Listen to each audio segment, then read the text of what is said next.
last gate তৃতীয় দিনা উত্তাল প্ৰতিবাদ দিছপুৰ লাষ্ট গেটত আজি অসম বিধানসভাৰ তৃতীয় তথা অন্তিমটো দিন অন্তিম দিনাও বিভিন্ন দল সংগঠনে প্ৰতিবাদ সাব্যস্ত কৰিলে দিছপুৰ লাষ্ট গেটত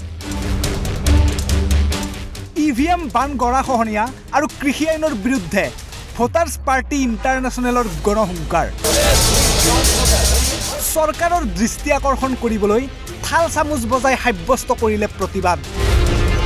আজি আমি দেখিছোঁ দেশৰ প্ৰধানমন্ত্ৰীসকলে এছাম পুঁজিপুতিৰ কাঠপুতলা হৈ কাম কৰি আছে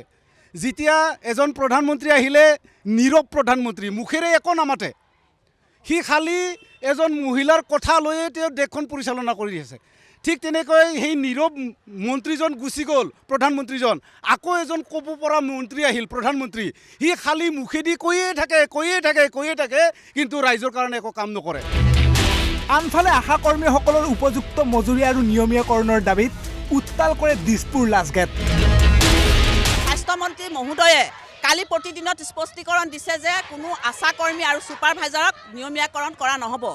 গতিকে আমি ইয়াৰ পৰাই তেখেতক কৈছোঁ এতিয়াও তেখেতে সুবিচাৰ কৰক নিদু বুলি আমাক যদি মাতি পেলাই আলোচনা কৰি নিদু বুলি স্পষ্টকৈ লিখি দিয়ক তাৰ ব্যৱস্থা আমি কৰিম আমি অতি শীঘ্ৰে আমি জানুৱাৰী মাহত কাম বন্ধ কৰিম বুলি আমি এতিয়া আজি আলোচনা কৰিম ঘোষণা কৰিম 15 মানৰ পৰা আমি জানুৱাৰী কাম বন্ধ কৰিম ভিডিঅ' জাৰ্নেলিষ্ট সন্তোষৰ সহযোগত দীপাংকৰ মেধিৰ ৰিপৰ্ট ঈশান নিউজ গুৱাহাটী